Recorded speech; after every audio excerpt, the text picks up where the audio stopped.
তরমুজ খালি হয় না, কি হবে তোমাদের দ্বারাই তো মনে হয় কিছু হবে না। সামনে তো এক্ষুনি আসলো গাড়িতে, আমাদের বাগের পাল বসে দিয়েছে, দেখতে পাচ্ছি না ওইসব বাগের টিম এখানটাই এক্ষুনি খালি করতে হবে গো, এক্ষুনি আরে খালি কর মাল তাড়াতাড়ি সাজাতে হবে, বুঝতে পেরেছি? আরে খালি কর মাল, না গুছুলে মাল বিক্রি করবো কখন?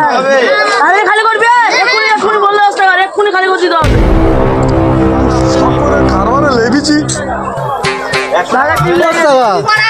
আরে তোমার কারখানায় তুমি এখান থেকে কি করতেছো? আরে কারখানা অফ করে দেবো, আমি তো তরমুজের কারবারে লেগেছি।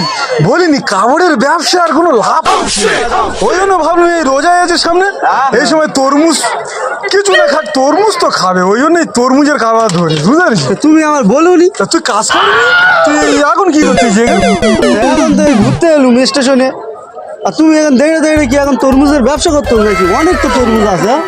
আরে আরো দু গাড়ি ওখানে লেবে চলে গেছে, বড় ব্যবসা করবো তো বড় করবো, ছোট করে লাভ আছে নাকি? 2000 পিস তরমুজ আছে, এটা বাগের টিম, এটা হচ্ছে বাগের পাল। আরে সবাই তো গাড়ি খালি করবে তো, বুঝতে পারছি না। ভাই এটা কি?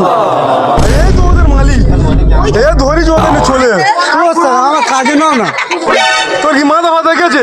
তোর এক্ষুনি কাজে লাগালে 2 ঘন্টা কাজ করি বলি 500 টাকা দাও, ওদের লেবে দিচ্ছি 10 টাকা করে ললিপপ কিন দেবো, বিন্দাস। ভালোই লোক আছে। বুঝি না, যা ঘরে যা, খাবার শিখবি আমাদের কাছে যা।